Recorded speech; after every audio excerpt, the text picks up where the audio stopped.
সরাতে বিএনপির চাপে ডক্টর ইউনূস পদত্যাগ করেছেন। এইদিকে সকাল থেকে সেনা শাসন শুরু করা হচ্ছে। বিস্তারিত জানতে ভিডিওগুলো দেখতে থাকুন। বছর এপ্রিলে নির্বাচনের ঘোষণা দেওয়ায় হতাশ বিএনপি। দলটির মহাসচিব মির্জা ফখরুল ইসলাম আলমগীর বলেছেন, নির্বাচনের জন্য এপ্রিল মাস কোনোভাবেই উপযোগী নয়। নির্বাচন আপনি নাই দিতে পারেন, তাহলে আপনি রিজাল্ট লেটার দিয়ে আপনি দেশ থেকে চলে যান, এটি হচ্ছে আপনার মঙ্গল। না হলে বাংলাদেশকে আপনি এই পর্যন্ত যেই দিকে ঠেলে নিয়ে গিয়েছেন, এটার জন্য আপনাকে বিচারের মুখোমুখি হলেও হতে পারে। গতকাল জাতির উদ্দেশ্যে একটি ভাষণে প্রধান উপদেষ্টা ডক্টর মোহাম্মদ ইউনূস তিনি নির্বাচনের সম্ভাব্য তারিখ ঘোষণা করেছেন। তিনি বলেছেন যে এপ্রিল মাসের প্রথমার্ধেই নির্বাচন অনুষ্ঠিত হতে পারে এবং এরপরই এই রাজনৈতিক অঙ্গনে শুরু হয় বিতর্ক। অন্তর্বর্তীকালীন সরকার যে সময়টা ঘোষণা করেছেন সেই সময়টাতে আমরা হতাশ হয়েছি। তার বক্তব্যের একটি অংশ শুনে একেবারেই শিহরিত হয়েছি, একেবারেই ফ্যাসিস্টের কণ্ঠস্বর। স্যার আপনাকে 5 বছর চাই। আরেকটি হচ্ছে স্যার 5 বছর দালালদের কথা শুনবেন না। আসসালামু আলাইকুম সম্মানিত দর্শক, আজকের ভিডিওটি অত্যন্ত গুরুত্বপূর্ণ, অনেক স্পেশাল। ভিডিওটি আপনারা সম্পূর্ণ দেখবেন। সম্মানিত দর্শক, বর্তমান দেশের প্রেক্ষাপট, বর্তমান দেশের রাজনৈতিক অবস্থা খুবই উত্তপ্ত। আপনারা সকলেই জানেন, এই সম্পর্কে নতুন করে কিছুই বলার নাই। কিন্তু এরই মধ্যে আজকের এই ভিডিওতে যেই চাঞ্চল্যকর বা যেই তথ্যটি আপনারা শুনবেন, এই তথ্যটি জানলে আপনারা রীতিমতো অবাক হয়ে যাবেন। প্রিয় দর্শক, বেশি কথা বাড়াবো না, শুধু এটাই বলবো, ডক্টর মোহাম্মদ ইউনূস রিজাইন দিয়েছেন এবং বাংলাদেশের সেনা শাসন জারি হতে পারে। দর্শক, বেশি কথা না বাড়িয়ে আগে আমরা ভিডিওগুলো দেখে নেই, তাহলে আপনারা চাঞ্চল্যকর তথ্য বুঝতে পারবেন এবং জানতে পারবেন। তো বেশি কথা না বাড়িয়ে আমরা মূল ভিডিওতে চলে যাই। আপনারা মনোযোগ সহকারে বিস্তারিত ভিডিওগুলো সম্পূর্ণ দেখতে থাকুন। একটা মানুষের আসলে কপাল কতটুকু খারাপ হলে আজকের দিনটা এসেও, মানে এই ঈদের দিনকে কেন্দ্র করেও তাকে অপমান হতে ছাড়লো না, বা তিনি বা তাকে চরম ভাবে আপনার অপমান করলেন। কে করলেন? সেটি হচ্ছে বিএনপি। দর্শক বন্ধুরা, সবাইকে জানাই ঈদ মোবারক। আশা করি আপনাদের ঈদ যাপনটি খুব ভালোই কাটলো ইনশাল্লাহ। এখন কথা হচ্ছে যে বিএনপি কি এমন ঘটাই দিল, সেটি হচ্ছে আপনার গতকালকে ডক্টর ইউনূস তিনি যে জাতির উদ্দেশ্যে আপনার ভাষণ রাখেন যে বাংলাদেশের আগামী নির্বাচন হবে আপনার জুন মাসে, কিংবা আসল বিষয় ইত্যাদি ইত্যাদি, এই যে একটা রুট ম্যাপের ঘোষণা দিলেন, এখানেও একটা মিথ্যাচার। উল্টো দিকে আপনার মির্জা ফখরুল তিনি আপনার চিকিৎসা নিয়ে ঢাকা ফিরেন। আজকে তিনি যখন ঢাকা ফিরেন, ঠিক তখনই আপনার তীব্র নিন্দা এবং প্রতিবাদ জানালেন ডক্টর ইউনূসের এই সিদ্ধান্তকে। উল্টো দিকে আপনার ঈদের নামাজ শেষ হতে না হতেই ইশরাক সাংবাদিক সম্মেলনে তিনি বলেন, বাংলাদেশের অন্তর্বর্তীকালের সরকার তিনি আপনার গতকালকে যেই ভাষণটি রাখেন যে এই যে ডিসেম্বরের মাসেই কেন হবে না, বা এর আগেই কেন নির্বাচন প্রতিষ্ঠিত করা সম্ভব নয়, এটাকে তীব্র নিন্দা জানালেন। দর্শক বন্ধুরা, মির্জা ফখরুল সাহেব তিনি কি বলতেছেন? তার বক্তব্য হচ্ছে যে বাংলাদেশের আগামী নির্বাচন আমরা ডিসেম্বরের মাসেই বা ডিসেম্বরের আগেই চাচ্ছি। এই অন্তর্বর্তীকালীন সরকার আরো একটি পায়তারা তিনি চালাচ্ছে। তিনি যে নির্বাচনকে কেন্দ্র করে যে রুট ম্যাপের ঘোষণাটি তিনি দিলেন জাতির উদ্দেশ্যে, এটির ভিতরেও আমরা একটা ষড়যন্ত্র জ্ঞান পাচ্ছি। উল্টো দিকে তিনি যখন নাকি ক্ষমতায় বসে, তখন আমাদের জাতির উদ্দেশ্যে তিনি বলছিল যে যতটুকু সংস্কার কিংবা যত দ্রুত বাংলাদেশের নির্বাচন কমিশনে বা আদার্স ইত্যাদি ইত্যাদি আরো অনেক জায়গায় যতটুকু প্রয়োজন সংস্কারে, ততটুকু আমরা সংস্কার এই 3 মাসের ভিতরেই করবো। শুধু এটাই না, 3 মাসের ভিতরে আমরা নির্বাচনের রুট ম্যাপের ঘোষণা দেব এবং একটা নির্বাচিত সরকার বাংলাদেশে প্রতিষ্ঠিত করব। এটি হচ্ছে ডক্টর ইউনূসের বক্তব্য। তিনি আরো বলেন, মির্জা ফখরুল, যে এই সরকার যেহেতু 3 মাসেও পারেনি, একের পর এক এই ধরনের বার্তা দিয়ে যাচ্ছে জাতির উদ্দেশ্যে, আর প্রতিটি বার্তাই মিথ্যা প্রমাণিত হচ্ছে। এর মানে হচ্ছে এই ইউনূস বা এই সরকার, এই উপদেষ্টারা তারা দীর্ঘমেয়াদীভাবে থাকার একটা পায়তারা চালাচ্ছে। তাদের একটি পরিকল্পনা তাদের নিজেদের ভিতরেই চলমান। এই পরিকল্পনাকে আমাদের রুখে দিতে হবে। আমরা ডক্টর ইউনূসের উদ্দেশ্যে বলতে চাই, বাংলাদেশের আগামী নির্বাচনকে কেন্দ্র করে আর কোনো 6-9 আমরা সহ্য করব না। ডিসেম্বরের মাসের আগেই বাংলাদেশের নির্বাচন হতে হবে। বহির্বিশ্ব থেকে অন্তর্বর্তীকালে সরকার যতই স্ক্রিপ্ট লেখা দিয়ে জাতির উদ্দেশ্যে, সেই স্ক্রিপ্ট অনুযায়ী তিনি জাতিকে পড়ে শোনাক না কেন, সেই স্ক্রিপ্ট অনুযায়ী আমরা সেই বক্তব্য গ্রহণযোগ্য করব না। কোনো বৈদেশিক কিংবা কোনো বহিরাগত উপদেষ্টাদের সহমতে, কিংবা যারা নাকি বাংলাদেশকে প্রতিনিয়ত অস্থিতিশীল করার চেষ্টা চালাচ্ছে বিদেশে বসে, তাদের স্ক্রিপ্ট অনুযায়ী বাংলাদেশের জনগণ এই সংবিধান মেনে নিবে না, কিংবা এই নির্বাচনের রুটম্যাপও বাংলাদেশের জনগণ গ্রহণযোগ্য বলে করবে না। তিনি এভাবে আসলে বলেন।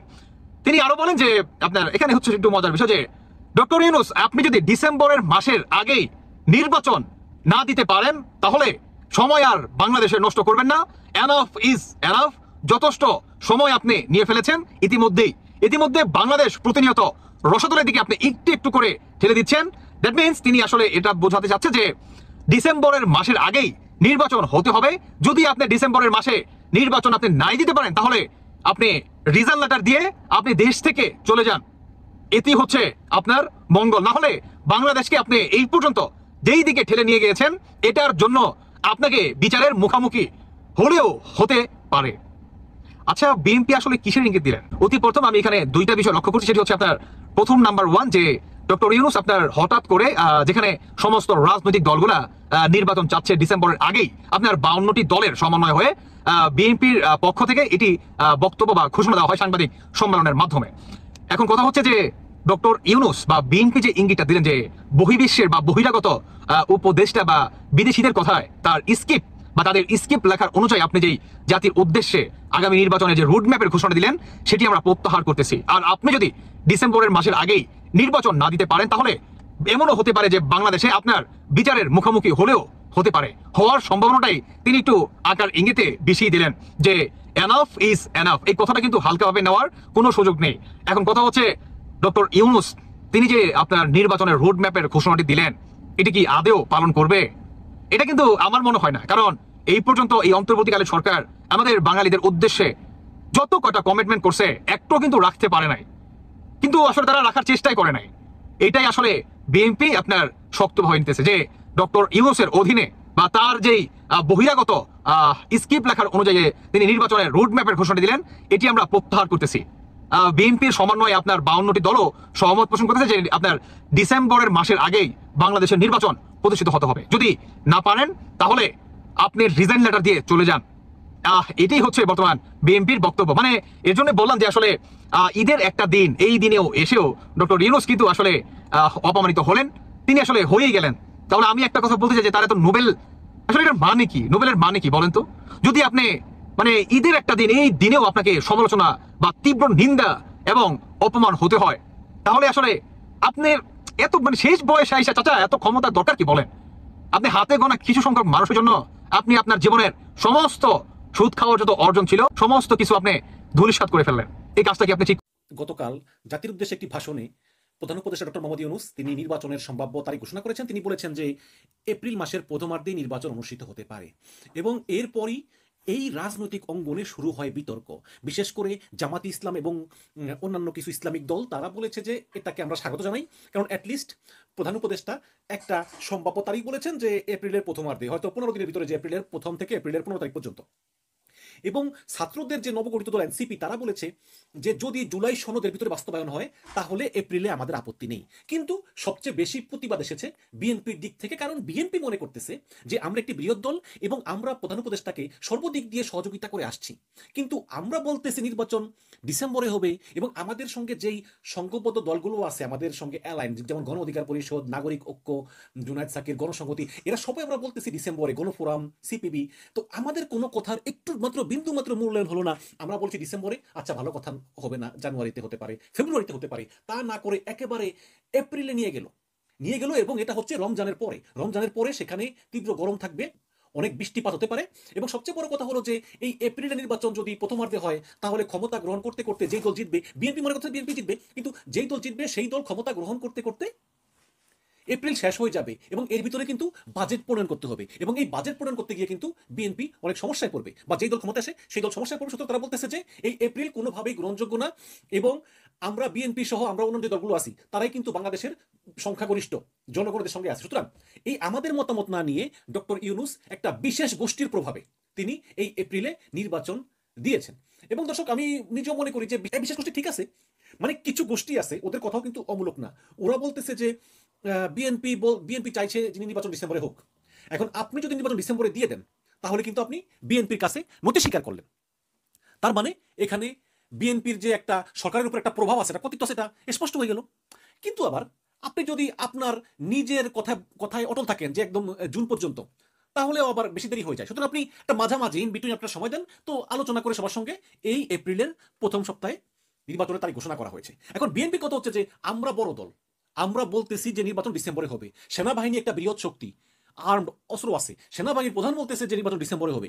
এছাড়া আমাদের সঙ্গে অ্যালাইন যে বামপন্থী দলগুলো আছে সেটা তারা বলছে ডিসেম্বরে হবে। কিন্তু এই জামাত ইসলাম এবং এনসিপির দ্বারা ডক্টর ইউনূস এমনভাবে প্রভাবিত হয়েছেন যে তিনি আমাদের কোনো কথা শুনতেছেন না। এবং জাতির উদ্দেশ্যে ডক্টর ইউনূস তার ভাষণে আরো অনেক কথা বলেছেন যে রোহিঙ্গাদের জন্য মানবিক করিডোর দেওয়া হবে এবং চট্টগ্রাম বন্দর যোগ্য কোনো বিদেশি কোম্পানির হাতে ছেড়ে দেওয়া হবে। এবং এরপর পরই কিন্তু বিএনপি একটা স্থায়ী কমিটির মিটিংয়ে বসে এবং সেখানে লন্ডন থেকে ভার্চুয়ালি যুক্ত হন বিএনপি ভারপ্রাপ্ত চেয়ারপারসন তারেক রহমান, এবং সেখানে এই এপ্রিলের নির্বাচনের বিষয়ে দারুণ সমালোচনা করা হয় এবং সেখানে স্পষ্টভাবে বলা হয় যে সরকারকে বিএনপি যতই সহযোগিতা করতেছে কিন্তু সরকার বিএনপিকে প্রতিপক্ষ ভাবতেছে। এবং প্রধান উপদেষ্টা যে ভাষণ দিয়েছেন সেখানে তিনি সভ্যতা ভব্যতার সীমা অতিক্রম করেছেন, তার শব্দ চয়নগুলো সঠিক ছিল না। যদিও তারা স্পেসিফিক বলেনি যে প্রধান উপদেষ্টা ডক্টর ইউনূস ঠিক কোন কোন বিষয়ে শব্দ চয়নে তিনি ভুল করেছেন তা বলেননি, এবং তারা আরো বলেছেন যে বিএনপি স্থায়ী কমিটি আরো বলেছেন যে ডক্টর ইউনূস সম্পূর্ণভাবে একটা বিশেষ গোষ্ঠী দ্বারা প্রভাবিত, যে গোষ্ঠী আসলে বিএনপিকে মাইনাস করতে চায়। আওয়ামী লীগ তো মাইনাস হয়ে গিয়েছে, বিএনপিকে মাইনাস করতে চায়। এখন বিএনপি এই এপ্রিলে নির্বাচন মানে না, বিএনপি নির্বাচনটা ডিসেম্বরে, জানুয়ারিতে হলেও মেনে নিবে, কিন্তু এপ্রিলে কোনো মতেই না।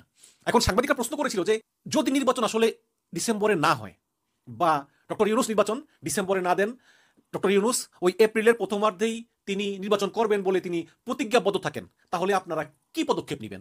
এই ব্যাপারে কিন্তু সালাউদ্দিন আহমেদ কোনো কথা বলেননি।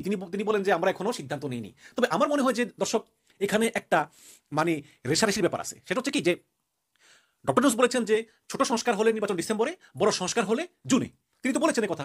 এখন অনেকেই বলেন যে সংস্কারগুলো তো দৃশ্যমান নয়। এটা একটা ভুল কথা। সংস্কার তো এখনো শুরুই হয়নি। সংস্কারের জন্য যে কমিটিগুলো আছে ওই কমিটিগুলো মতামত দিবে, মতামত দেওয়ার পরে এটা আইনে পরিণত হবে, এগুলো তো সংস্কার। এবং এই সংস্কারগুলো এই ইমপ্লিমেন্টেশন এটা ডক্টর ইউনূস কিছু কিছু করবে, এবং তারপরে যে নির্বাচন সরকার আসবে এরপরে নির্বাচনে তারাও কিছু কিছু করবে, এবং এই কাজ কিন্তু চলমান। এবং সরকার কিন্তু প্রচুর অর্থনৈতিক বিভিন্ন দেনা পরিশোধ করেছে। আওয়ামী লীগের আমলে দেশটা কেমন অবস্থা রেখে গিয়েছে যে খুবই খারাপ অবস্থায় পেয়েছে, এটা ইউনূস সরকার কিন্তু করতেছে ঠিক মতো। কিন্তু ইউনূস সরকারের ভিতরে একটা গ্রুপ আছে, এই গ্রুপটা বলতেছে যে বিএনপি যেভাবে অনেক জায়গায় তৃণমূলে চাঁদাবাজি করতেছে, এই করতেছে সেই করতেছে, এবং বিএনপি ধরেই নিয়েছে যে তারা ক্ষমতা যাবে। যদিও আমি বিশ্বাস করি ক্ষমতা যাবে, কারণ অনেক বড় দল, তাদের মতো বড় দল তো আর নাই। তো এখন যদি আপনি বিএনপিকে বেশি প্রশ্রয় দেন এবং বিএনপির কথা মতো চলেন, বিএনপির কথা মতো কাজ করেন, তাহলে কিন্তু নির্বাচনে লেভেল প্লেইং ফিল্ড থাকবে না। সুতরাং বিএনপি যা বলে তা শোনা যাবে না, বরঞ্চ আপনি এমনটা ভাব করবেন যে আপনি কারো কাছে নথি স্বীকার করেন না। এবং সবচেয়ে বড় কথা হলো যে বিএনপি ডিসেম্বরে নির্বাচন চায়, সেনাপ্রধানও ডিসেম্বরে নির্বাচন চায়। এখন আপনি যদি ডিসেম্বরে নির্বাচন দেন তাহলে পাবলিক বলবে যে ডক্টর ইউনূস আসলে ওই 111 সরকারের মতো। যেমন 111 প্রধান ছিল কে? সরকার প্রধান ফখরুদ্দিন আহমেদ, কিন্তু সরকার চালাতো কে? সেনাপ্রধান মঈনুদ্দিন আহমেদ। তো এখন যাতে পাবলিক কথা বলতে না পারে যে ডক্টর ইউনূস একটা পুতুল উপদেষ্টা, আসলে দেশ চালায় সেনাপ্রধান জেনারেল ওয়াকারুজ্জামান। এই কারণে ডক্টর ইউনূস তিনি বলছেন যে আমি কারো কথা শুনবো না। যদিও এর ভিতরে ডক্টর ইউনূসকে সরানোর একটা ষড়যন্ত্র ছিল বা সেনাপ্রধানকেও সরানোর একটা চক্রান্ত ছিল, কিন্তু কিছুই হয়নি, সবই ঠিক আছে। এবং আজকে সকালে দেখলাম যে আওয়ামী লীগ কিভাবে ধরা খায়। দেখেন, আওয়ামী লীগ গুজব ছড়িয়েছিল না যে সেনাবাহিনীর প্রধান, বিমান বাহিনীর প্রধান, নৌবাহিনীর প্রধান তারা একসঙ্গে হজ করতে গিয়ে পালিয়ে যাবে। এই আওয়ামী লীগ গুজব আজকে প্রমাণিত হলো, যেটা গুজব। আজকে সেনাবাহিনীর প্রধান জেনারেল ওয়াকারুজ্জামান ডক্টর ইউনূসের সঙ্গে দেখা করেছেন সস্ত্রীক, নৌবাহিনীর প্রধান তিনি দেখা করেছেন ডক্টর ইউনূসের সঙ্গে। তো সবকিছু ইনশাআল্লাহ ঠিক আছে, কোনো সমস্যা নেই। নির্বাচনের সময়ও ঠিক হয়ে গিয়েছে এপ্রিলের প্রথমার্ধে। শুধু সমস্যা একটাই, সেটা হচ্ছে যে বিএনপি আসলে চায় নির্বাচনটা ডিসেম্বরে হোক, এবং বিএনপি প্রচুর নাকশ। এখন প্রশ্ন হচ্ছে যে আসলে বিএনপি কি করবে? দর্শক আমার মনে হয় যে বিএনপি নিজেও বোঝে যে যদি তারা ডক্টর ইউনূসের বিরুদ্ধে মাঠে নামে তাহলে তাদের জনপ্রিয়তা আরও হ্রাস পাবে। কারণ আমি তৃণমূলে অনেক বিএনপির ইয়াং সেলেব্রিটি দেখেছি, তারাও কিন্তু এইসব বিষয়গুলো ভালোভাবে নিচ্ছে না। আর যেহেতু এটা 4 মাসের ব্যাপার, জানুয়ারি থেকে এপ্রিল, 4 মাসেরও কম, সুতরাং আমার মনে হয় যে বিএনপি সমালোচনা করলেও তারা পরবর্তীতে এটা মেনে নিবে।